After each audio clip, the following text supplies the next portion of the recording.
AJP, association d'assurés engagés et responsables, présente Sud Radio, le grand matin week-end, la force de l'engagement, Muriel Réus.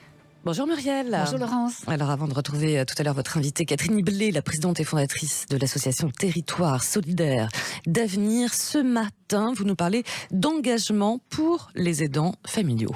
Oui, en France, des milliers de personnes jouent un rôle essentiel mais souvent invisible, les aidants. Ces héros du quotidien, héros méconnus au cœur de la solidarité et de l'entraide, consacrent leur temps, leur énergie et souvent leur propre bien-être pour prendre soin de leurs proches fragilisés par la maladie, le handicap, la dépendance, pour aider aux soins personnels, aux déplacements, à la gestion des finances, pour offrir un soutien émotionnel constant. Selon les estimations, il y aurait environ 11 millions d'aidants en France, soit près d'un cinquième de la population, et 2 millions d'aidants à domicile. Les aidants familiaux, parentaux, conjugaux représentent la majorité des aidants. Leur rôle est essentiel pour permettre aux personnes fragilisées de rester à domicile et de conserver une certaine qualité de vie. Ce sont les conjoints, les partenaires, les enfants, les parents qui, en première ligne, soutiennent, accompagnent avec dévouement et implication. Ils constituent la principale force motrice dans la prise en charge des personnes vulnérables en France. Et puis nous avons les aidants professionnels qui, quant à eux, sont des auxiliaires de vie, des infirmières en libéral, des aides-soignants à domicile. Ils représentent 20% de ce secteur. Soutenus, applaudis durant la crise du Covid, ils continuent leur mission au plus près des fragiles, des plus isolés. Et bien sûr, leur travail est déterminant partout dans l'Hexagone. Alors chacun de ces soignants fait face à des défis spécifiques. Manque de temps, fatigue chronique, épuisement émotionnel, physique, difficultés financières, isolement social. Et puis aussi, ce dont on parle beaucoup, la gestion d'un équilibre fragile entre leur rôle d'aidant et leur propre vie personnelle, jongler entre leur travail, leurs responsabilités familiales et leurs tâches.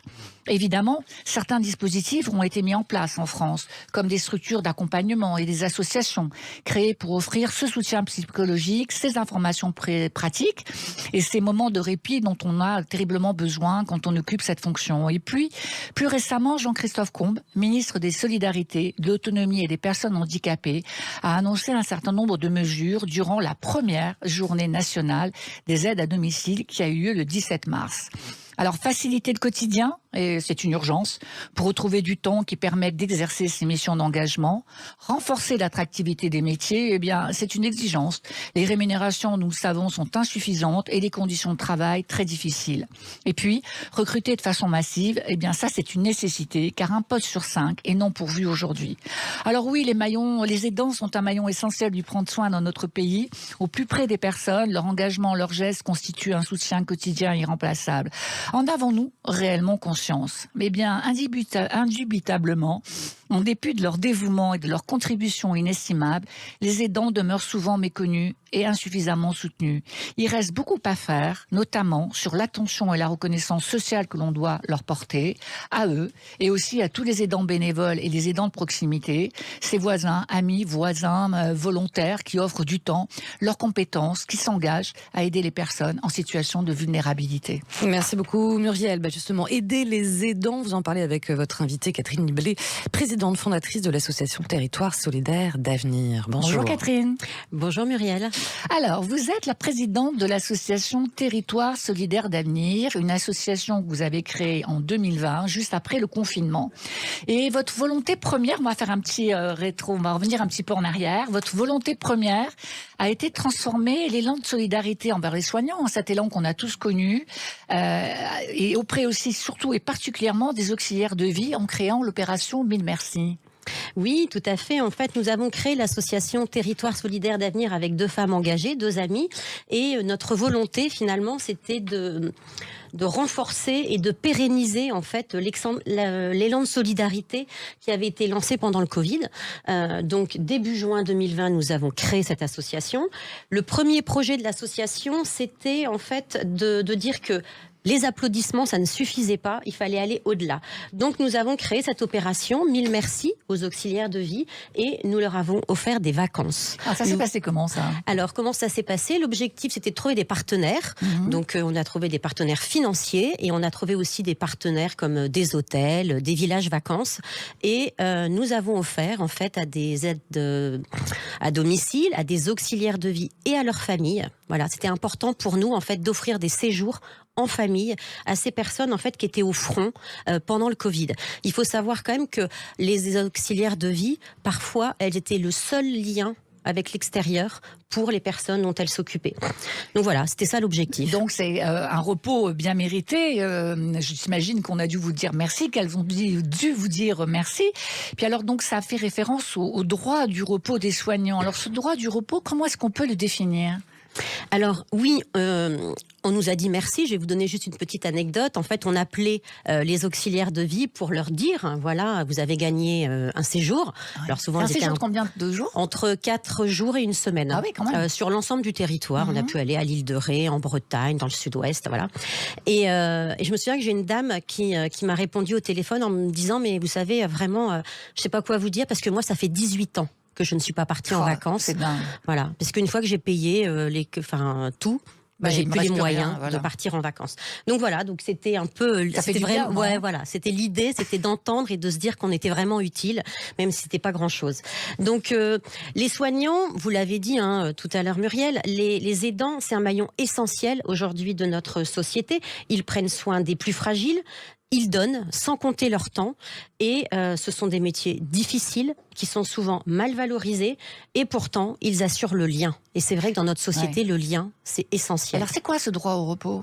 Alors ce droit au repos, en fait, ça a été créé par le gouvernement. En fait, le droit au répit, c'est depuis 2015 et ça permet de pouvoir avoir soit quelques heures, soit un peu plus, soit une nuit de repos pour permettre en fait de se poser, pour se permettre de se dire que on a aussi du temps pour soi. Parce que c'est vrai que quand on s'occupe des autres, il faut aussi s'occuper de soi. On s'occupe mieux des autres quand on s'occupe aussi de soi. Absolument. Donc voilà, donc c'était ça un peu le principe.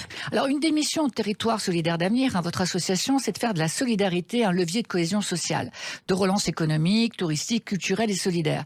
Dernièrement, je crois que c'est le mois dernier, vous avez lancé un forum pour l'emploi à destination des jeunes.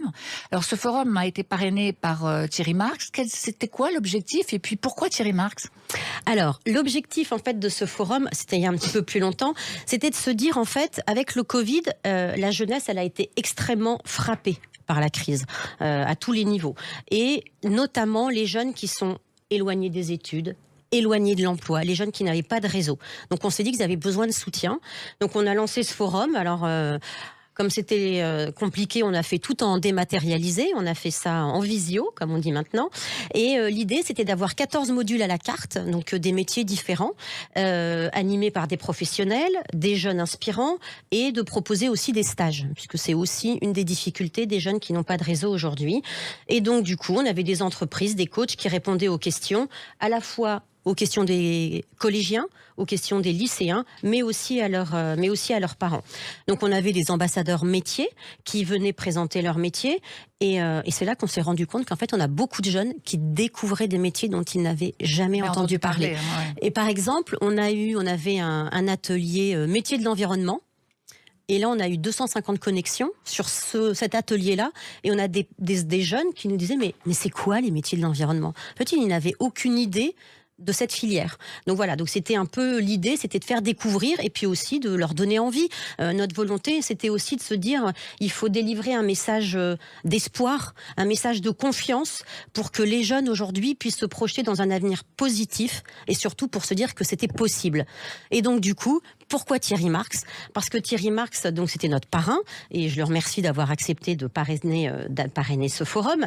Il est chef étoilé, il est aussi, il a reçu le prix de l'engagement sociétal, et il a aussi créé, et c'était à ce titre-là que nous l'invitions, Cuisine Mode d'Emploi. Oui. On l'a reçu ici, il nous a, on l'a reçu, enfin je l'ai reçu d'ailleurs, je l'ai reçu, il nous a raconté tout ça, et c'est vrai que Thierry, c'est quand même quelqu'un qui est très impliqué, et qui dit d'ailleurs que l'apprentissage est une arme à la fois contre le chômage, mais aussi le moyen de faire des hommes libres. Alors le 17 mars, c'était la première journée nationale des aides à domicile.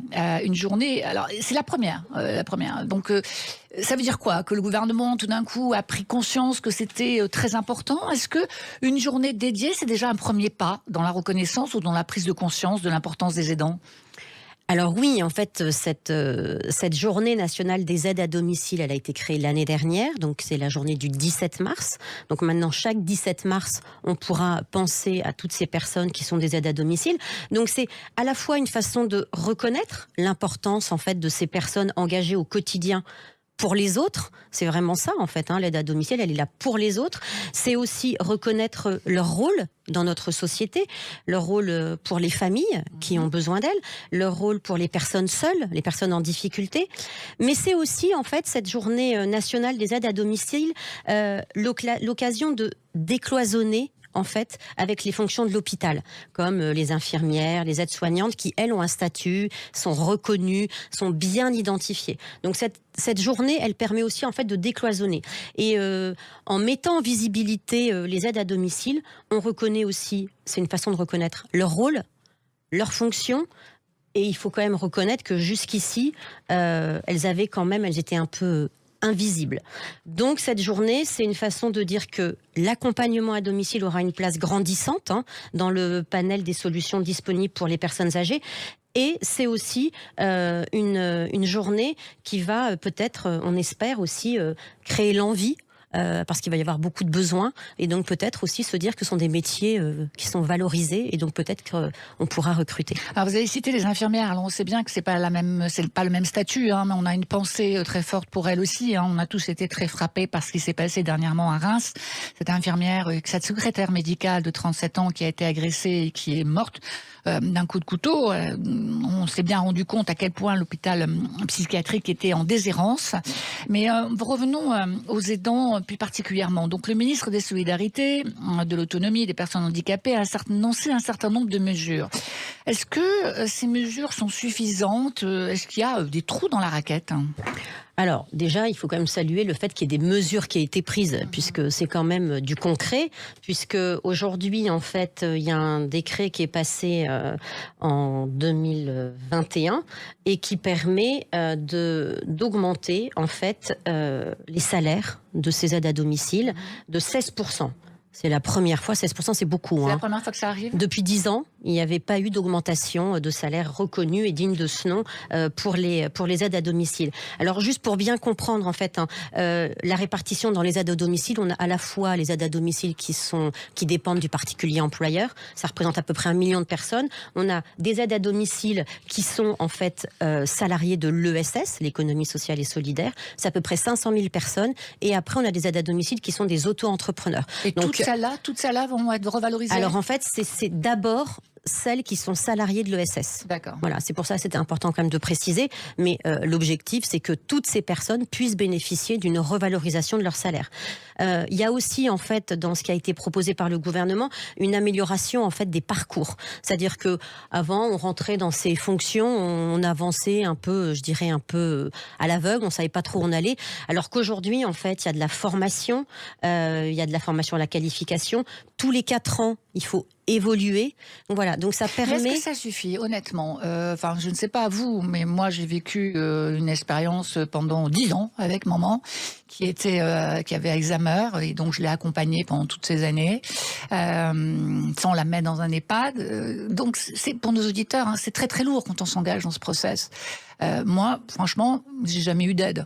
Peut-être que je les ai pas sollicités, mais est-ce que vous avez le sentiment qu'on a bien pris conscience de ce que ça voulait dire être aidant en France ? Vous qui avez une association qui s'occupe aussi de ce genre de choses. Alors du coup, il y a à la fois les aidants, donc les aidants familiaux, et souvent c'est quelqu'un de la famille qui passe du temps. Et là, les aides à domicile sont des salariés, enfin ce sont des personnes qui sont rémunérées. Je pense qu'on a bien pris la mesure, mais que malheureusement, il y a encore beaucoup à faire. Et donc, il faut se dire qu'on fait le chemin, je dirais, parce petit à petit. Si on regarde bien, aujourd'hui, il y a les Français veulent vivre de plus en plus longtemps chez eux. Il y a une volonté très présente de ne pas se retrouver dans des établissements. D'ailleurs, il y a 570 000 aides à domicile en France. Parmi elles, 96% de femmes. C'est un métier extrêmement féminin. Si on avait une baguette magique, vous et moi, ce matin, on dirait quoi ? On dirait qu'il faut déjà qu'il n'y ait pas que des femmes qui s'engagent dans ces métiers. Parce qu'il faut savoir quand même que ce sont des métiers difficiles. Quand vous avez une personne âgée qu'il faut bouger, qu'il faut laver, qu'il faut transporter, ce sont des métiers qui sont difficiles. Donc voilà. Pas que des femmes, revaloriser. En fait, c'était aussi la fonction de notre projet, dire merci, parce qu'en fait, elles sont engagées vraiment au quotidien. Et puis se dire que on en a besoin aujourd'hui. Aujourd'hui, la population est vieillissante. Tous, nous toutes, autour de cette table, on va être concernés. Donc voilà. Donc il faut vraiment que la société ait bien en tête que sont des gens qui feront partie de nos vies à un moment donné. Alors Catherine, est-ce que on peut aider votre association ? Est-ce qu'on peut s'inscrire ? Est-ce qu'on peut devenir adhérent Territoire Solidaire d'Avenir ? Alors oui, on peut aller sur le site Territoire Solidaire d'Avenir et soutenir nos actions. Et on a des actions qui sont diverses et variées pour les aidants, pour les jeunes et pour la citoyenneté. Voilà, donc ça c'est l'association. Vous êtes aussi conseillère de Paris, donc on compte sur vous pour que l'action politique se conjugue avec l'action associative pour qu'enfin les choses changent. Tout à fait. Et donc du coup, moi je voulais juste terminer pour dire que voilà, la force de l'engagement, c'était bien que les gens s'engagent pour du concret. C'est ça l'engagement aujourd'hui. Et c'est ça qui fait qu'on avance aussi dans la société. Voilà, ensemble. Merci Catherine. Merci Muriel. Merci à vous deux, aider les aidants, les aidantes. La force de leur engagement à retrouver bien sûr un podcast sur sudradio.fr. Et on vous retrouve, Muriel Réus, bien sûr, le week-end prochain. Dimanche prochain. Merci Laurence. Sud Radio, le grand matin week-end. La force de l'engagement. Muriel Réus. Avec AJP, association d'assurés engagés et responsables.